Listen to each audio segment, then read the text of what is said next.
Halo semuanya, apa kabar? Pernah kepikiran nggak sampah dapur di rumah itu sebenarnya bisa jadi harta karun? Beneran. Kali ini kita bakal kupas tuntas cara ternak maggot skala rumahan yang super gampang. Kita akan sulap sisa makanan jadi pakan berprotein tinggi, plus dapat pupuk gratis. Oke, kita langsung aja ya. Kita mulai dengan ngebongkar mitos paling gede soal ternak maggot. Soalnya, gara-gara mitos inilah banyak banget orang yang udah jiper duluan, bahkan sebelum nyoba. Coba deh, ngaku aja. Dengar kata ternak maggot, apa yang kebayang? Pasti langsung mikir, wah harus punya lahan luas ya, perlu halaman belakang atau bangunan khusus gitu. Ternyata banyak banget loh yang mikirnya kayak gitu. Jawabannya salah besar. Ini dia biang keroknya. Kesalahpahaman paling umum yang bikin orang langsung mundur bahkan sebelum mulai. Padahal ya, aslinya itu jauh lebih simpel dari yang dibayangkan. Nih, kuncinya ada di sini. Jadi ada dua cara. Ada yang namanya siklus penuh. Ini buat yang udah jago, yang butuh kandang lalat gede dan ribet. Nah, buat kita para pemula, lupakan itu. Kita cuma fokus ke fase pembesaran. Tugas kita cuma satu, gedein maggotnya, supaya mereka bisa makan sampah. Nggak perlu kandang, nggak ada lalat. Simple banget kan? Oke, terus gimana dong cara mulainya? Tenang, ada dua metode yang super gampang yang bisa banget jadi proyek iseng-iseng di akhir pekan. Dan kerennya, kita cuma butuh barang-barang bekas yang ada di rumah. Yang pertama dan paling populer itu metode ember tumpuk. Ini tuh bersih, efisien, dan gampang banget bikinnya. Cuma 4 langkah. Pertama, siapin 2 ember bekas cat. Terus, ember yang bawah biarin aja utuh, kalau mau lebih canggih bisa ditambahin keran. Ketiga, ember yang atas, nah bagian bawahnya kita bor kasih lubang-lubang kecil. Terakhir tinggal tumbuk deh, gampang kan? Dan hasilnya, jenius banget. Ini sistem zero waste beneran. Maggot-maggot yang gendut itu tetap ada di ember atas, siap jadi pakan. Terus, cairan sisa-sisanya itu netes ke ember bawah dan tada! Jadi pupuk organik cair atau POC gratis buat tanaman di rumah. Bersih, rapih, dan semuanya kepakai. Nah, metode kedua ini buat kamu yang kepo dan suka ngeliatin prosesnya. Namanya Biopon Mini. Cukup pakai wadah plastik biasa yang atasnya kebuka, jadi kita bisa nonton langsung para maggot ini pesta makan sampah. Seru!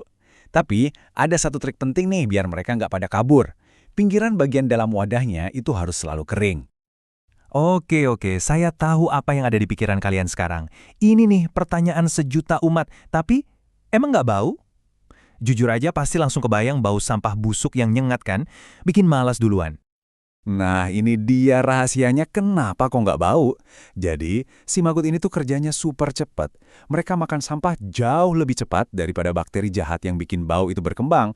Jadi kayak balapan dan maggot ini selalu menang. Kuncinya cuma satu, sirkulasi udara yang bagus. Jadi baunya itu bukan bau busuk, tapi lebih ke aroma fermentasi yang agak asam, mirip-mirip bau tape gitu. Aman. Oke, sekarang kita udah mulai nih. Terus, kapan kita bisa panen buat pakan ikan atau ayam kesayangan?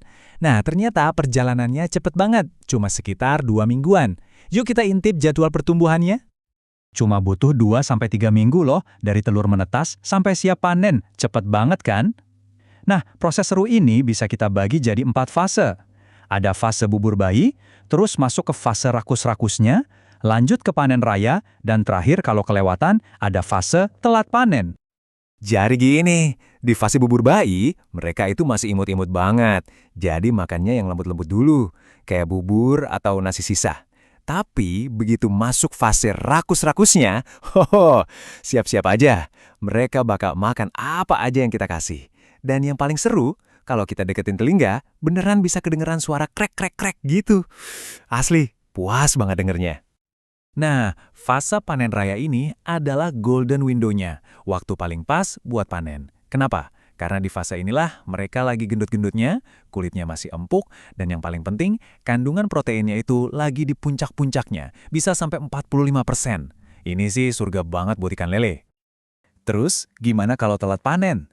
Eits, tenang aja, nggak usah panik. Kalau telat, kulit mereka emang jadi agak gelap dan keras. Buat lele mungkin kurang cocok ya, karena susah dicerna. Tapi, ini justru jadi camilan mewah buat ayam. Kalsiumnya tinggi, bagus banget buat mereka.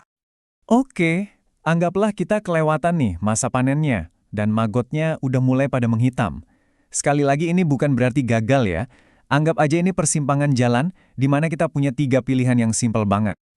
Sebelum milih, kita harus ngerti dulu kelakuan mereka. Pas udah mulai menghitam atau masuk fase prepupa, mereka itu mogok makan. Instingnya cuma satu, kabur. Mereka bakal nyari tempat yang kering dan gelap buat bertapa jadi kepompong. Jadi, wajar banget kalau nanti ada satu dua yang kelihatan coba-coba manjat keluar.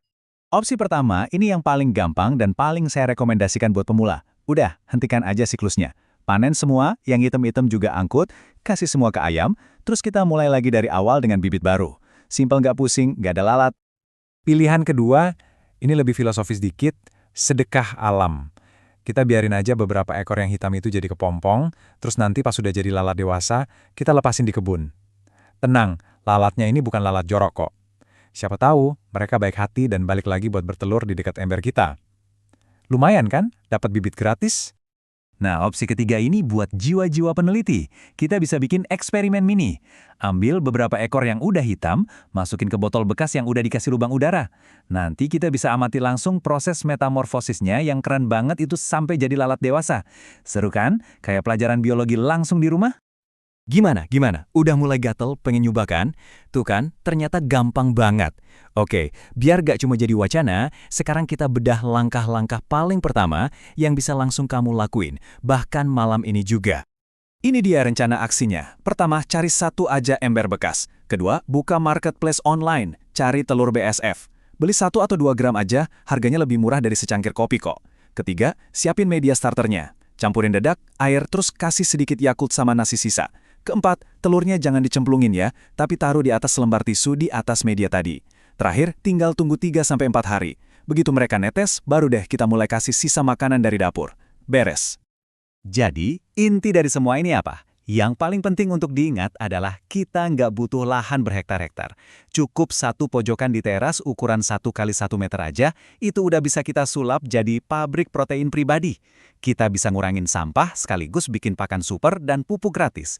Jadi pertanyaannya bukan lagi bisa atau enggak, tapi pojok mana di rumahmu yang bakal jadi pabrik protein pertamamu?